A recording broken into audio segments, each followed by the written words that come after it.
Hello everyone, welcome back to my channel গ্রামের মেয়ে মনিয়া। তো আজকে আমি গ্রামে বাসায় থেকে থেকে ভীষণ বোর হচ্ছিলাম, ভাবলাম যে কোথাও যাওয়া যাক। তো হঠাৎ করে আমার মনে পড়লো যে আমার তো যাওয়ার কোনো জায়গা নেই, আমার কোনো রিলেটিভস নেই যে তাদের বাসায় আমি যেতে পারবো। হুট করেই আমার মা ফোন দিয়ে বলল তাহলে তো আমার বাসায় চলে আয়। তো আমি রওনা দিয়ে দিলাম। এখন আমি একা তো আর যেতে পারি না, আমি আমার মামা দুজনই সকাল সকাল রওনা দিয়ে দিলাম। 8:30 বাজতে বাজতে আমি আমার মায়ের বাসায় চলে গেলাম। আলহামদুলিল্লাহ, আমার মা আমাকে দেখে ভীষণ খুশি হলো, আমিও আমার মাকে দেখে বেশ ভালো লাগলো। তো আলহামদুলিল্লাহ বাসায় যাওয়ার পর আম্মু আবার আমার জন্য নাস্তা বানাইতেছিল। তারপর আমি, আমার মামা, আমার আম্মু একসাথে নাস্তা খেলাম। আব্বু তো অফিসেই ছিল।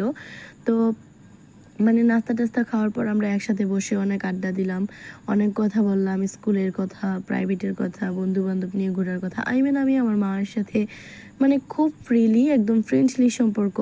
তো এক কথাবার্তা এক পর্যায়ে আমরা বিকালে ঘুরতে গেলাম। আসার সময় আম্মু আমার জন্য আবার ফুচকা নিয়েছে। তো পড়ার এক ফাঁকে ফুচকাগুলো বানালাম, খেলাম। তারপর কি হলো নেক্সট ভিডিওতে জানাবো, আজকের ভিডিওটা লং করলাম না। তো পরের ভিডিওতে আলহামদুলিল্লাহ পুরোটাই আবার বলবো। তো আজকে এই পর্যন্তই, আল্লাহ হাফেজ। ভিডিওটি কেমন লাগলো অবশ্যই কমেন্ট করে জানাবা।